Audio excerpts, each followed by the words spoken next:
Enem 2020, aplicação digital, questão 66. Aqui no canal ExplicaGel, vamos tentar resolver essa questão que não foi fácil. Detalhe, geografia física. Vamos lá?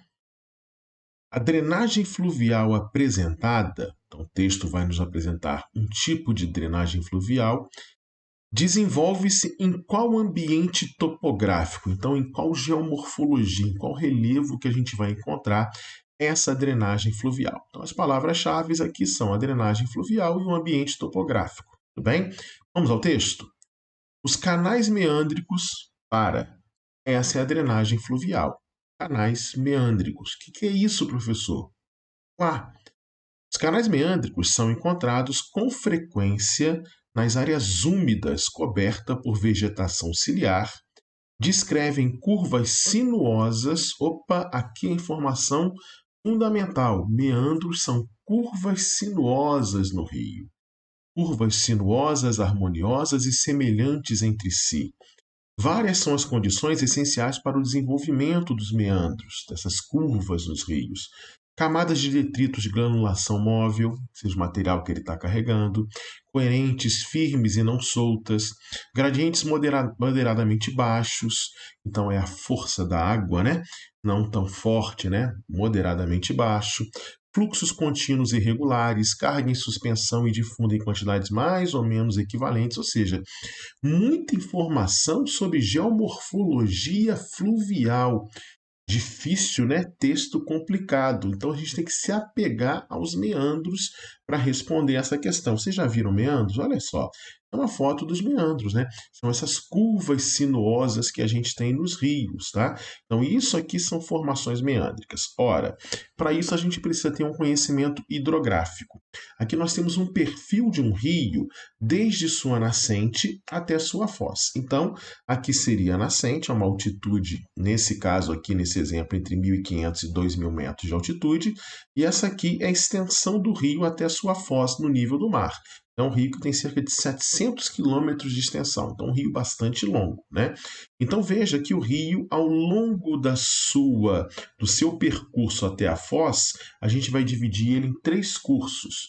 Curso superior ou curso alto, curso médio e curso inferior ou curso baixo. Então, a gente pode usar assim, ó, o São Francisco na sua parte superior, ou seja, a parte inicial do São Francisco, mais perto de sua nascente. A gente pode chamar também de o Alto São Francisco, tá?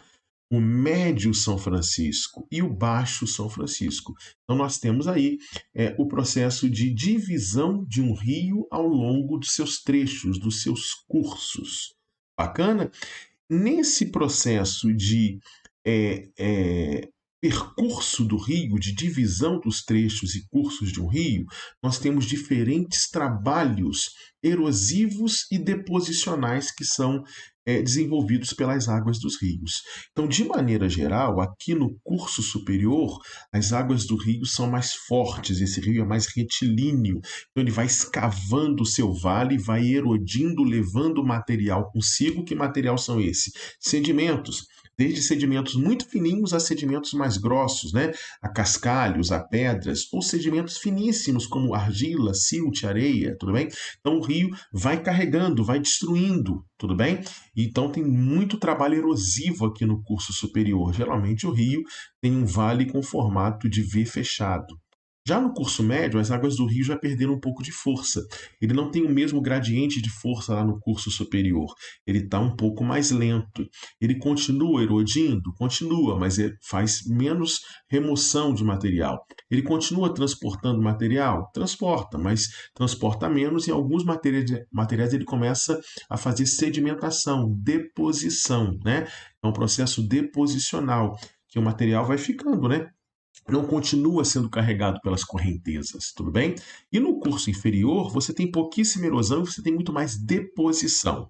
Lembrando que no curso médio o vale é em V aberto, já vou mostrar umas fotos para vocês, e no curso superior o rio ele já não tem um formato muito em V do seu vale, ele já é uma cuia assim, né, meio arredondado, que a gente chama de caleira aluvial. Aluvial é o material depositado pelo rio, são sedimentos depositados pelo rio, então a gente chama de aluvial, planície de aluvião, muito material depositado pelos rios. Tudo bem? Beleza?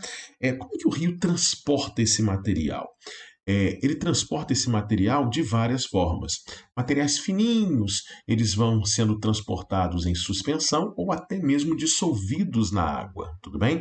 Materiais mais grossos, eles vão sendo carregados por saltação, por tração, arrastamento, então eles vão ali junto com a correnteza mais no fundo do rio, né? Saltando, rolando, sendo arrastado, tracionado de maneira geral, beleza?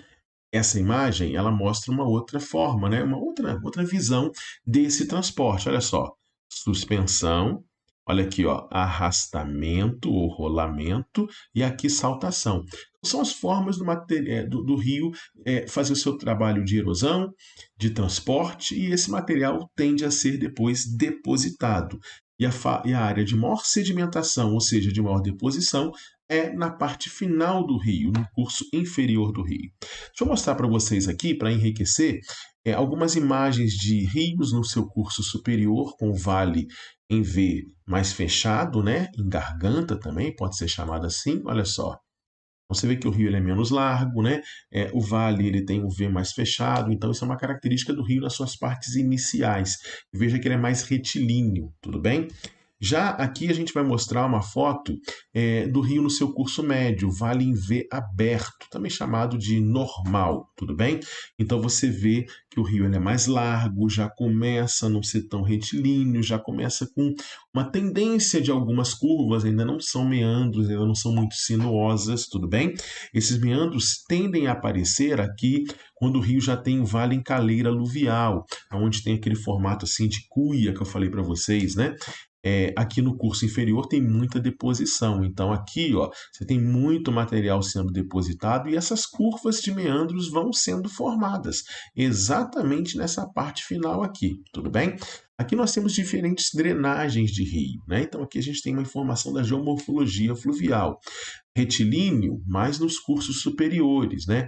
Entrelaçados, né? Você tem muitas ilhas aqui no anastomosado. Olha que palavra difícil. Você também tem formação de ilhas aqui, então, aqui você encontra nos cursos inferior e médio, né? E os meandros, principalmente nos cursos inferiores, tá bom?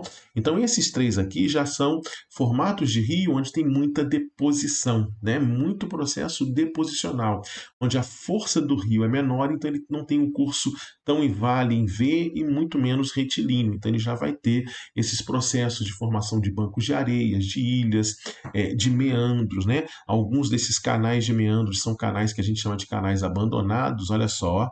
Você tem aqui o rio, então você vai tendo deposição, e de repente um canal desse pode ser abandonado, né? Ele fica solto, ele fica desligado do rio, e ele vai formar outro canal aqui, outro meandro já, né? Pelo processo de deposição. Então, o processo de deposição, de sedimentação, a gente vai ter a formação de meandros. Então, aqui a gente tem uma outra visão dos cursos do rio, né?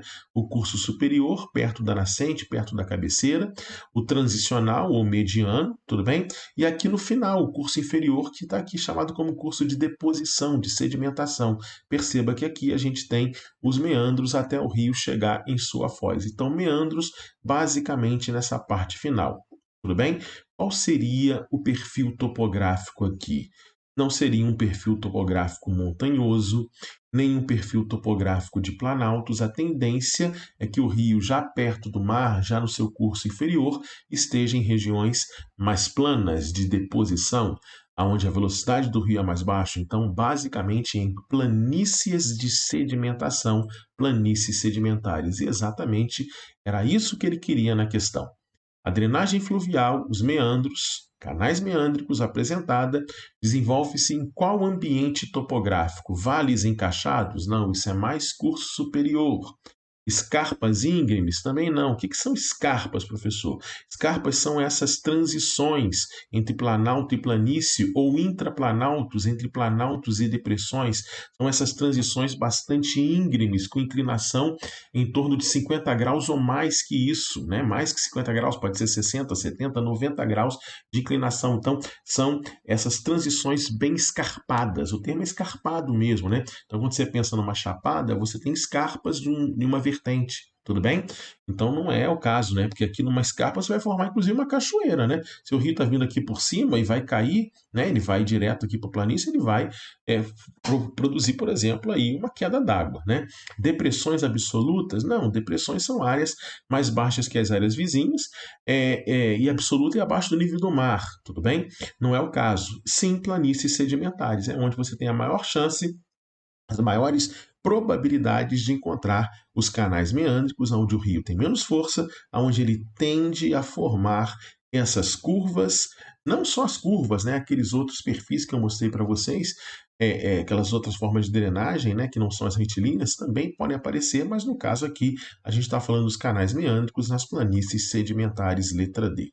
Tranquilo? Se tá legal, curte o nosso vídeo. Bacana? Se inscreve no canal, compartilha para quem está querendo fazer o Enem, para quem está estudando. É muito importante para a gente poder estar produzindo conteúdo novo. E letra E, Cordilheiras Montanhosas também não. Bacana? Questãozinha difícil, mas a gente viu muita teoria e aprendeu bastante sobre hidrografia agora na resolução dessa questão. Beleza, gente?